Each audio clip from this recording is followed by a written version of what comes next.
Hello, in this video we show you how to replace the coolant and bleed cooling system on Mazda 6 and K2. Depending on the engine, the coolant overflow tank might be in different positions and different color, but the procedure is very similar. First, this is the filler cap. First we're going to remove the filler cap, that's where we're going to fill the coolant from, and this is the coolant overflow tank for this engine. Before draining the coolant, first we're going to remove the coolant filler cap. Next we're going to go underneath the car and show you how to drain the coolant. On some engines there is a coolant drain plug, on others there isn't a drain plug on the radiator, so you need to remove the lower radiator hose on the radiator and drain the coolant that way. This is the hose that comes from the radiator, so you can remove that clamp on this side and just drain the coolant from there on this engine. Once the coolant is drained, next we're going to start filling coolant into the system. This is the coolant that I'm using, FL22. So we're going to fill the coolant until it reaches, until it goes all the way to the top. Here where we fill the coolant, this is not a coolant tank, we fill the coolant directly into the radiator. So unlike the coolant tank where there is a minimum and maximum level, here you fill the radiator all the way to the top.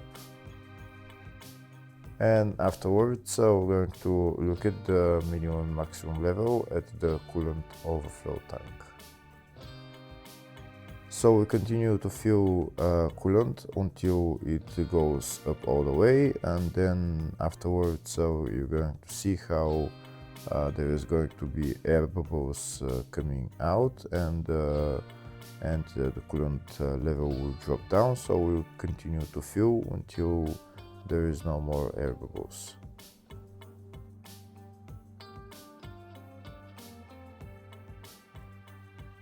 Here you can see when we fill the coolant to the top, there is air bubbles coming out and the level of the coolant is dropping, so we continue to do that.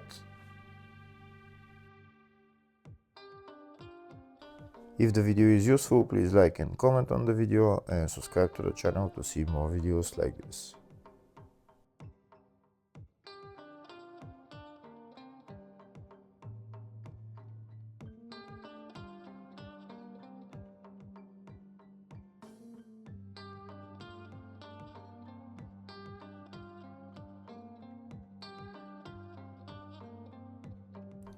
Here you can see we continue to fill the system with coolant.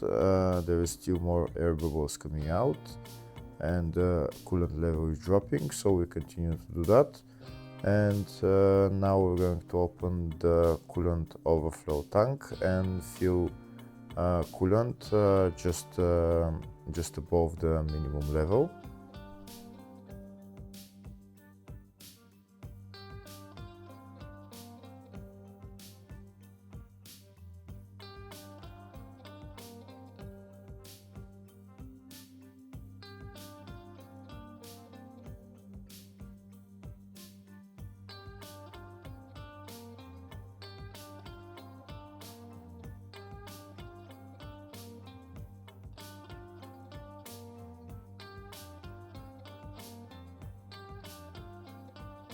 Okay, so now I filled the coolant just above the minimum level.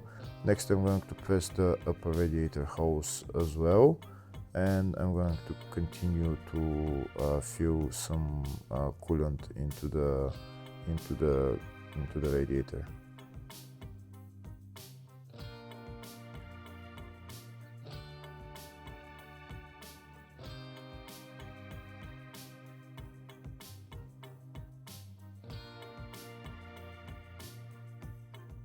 Here you can see the level is still dropping, there is still some air coming out.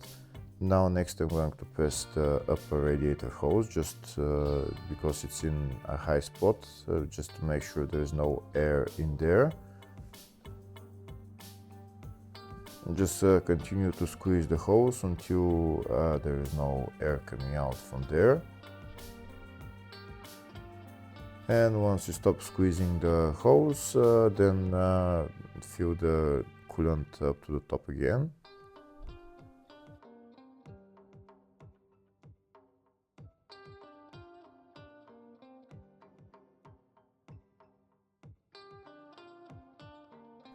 Then repeat the procedure, squeeze the upper radiator hose again, and then fill it up all the way to the top. And then we're gonna go inside the car and start the car.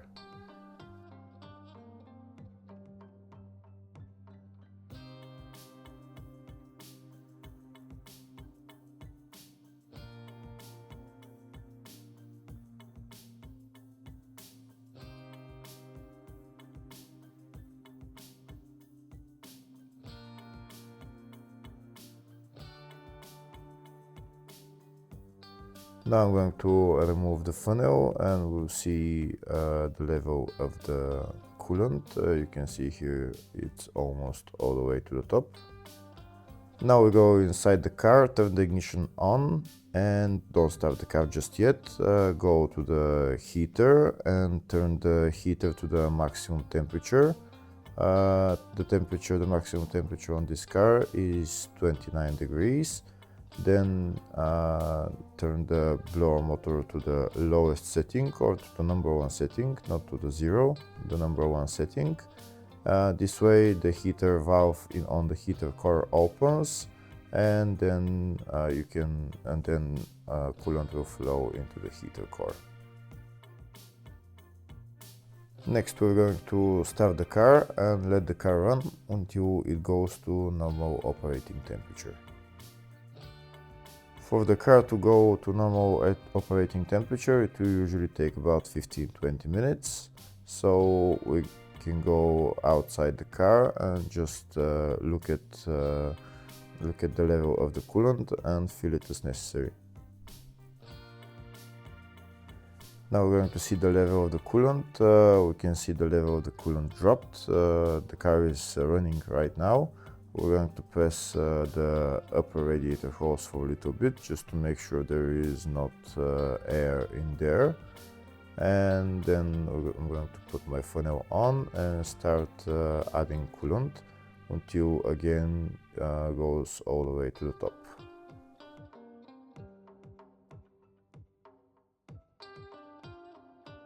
Here you can see now it's all the way to the top and there is less bubbles coming out, but there are still some bubbles coming out. Here you can see there's some bubbles coming out, not too much, but once the bubbles are coming out, that means the system is being bled. We can see the coolant level is dropping. So now we're going to add some more coolant.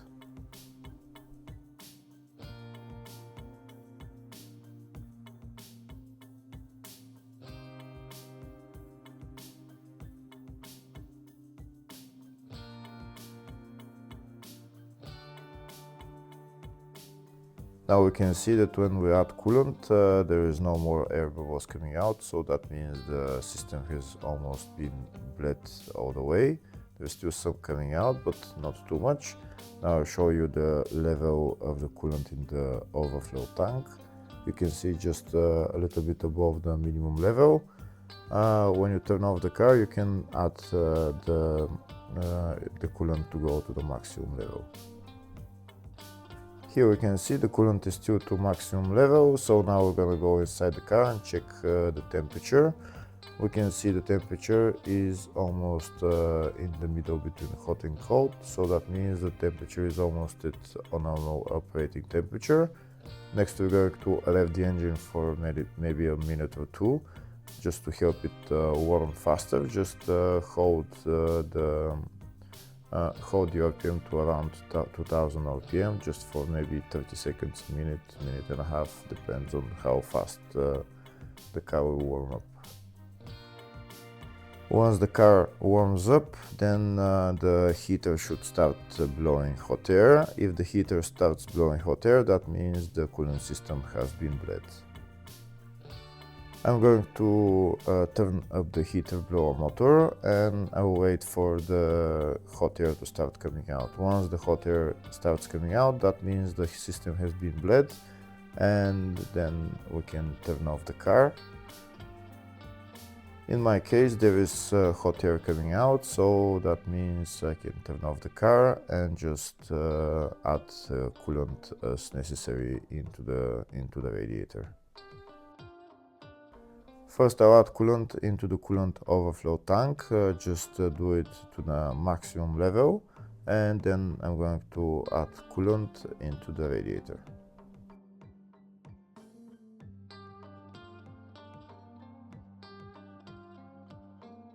In the radiator again, just add coolant until it goes up to the maximum level, until it reaches the top. Now we can put on the radiator cap on and the coolant overflow tank cap on, and we're done with replacing the coolant. After the car becomes cold, check the level of the coolant again and add as necessary. Next I'll show you the bleeding procedure in the service manual.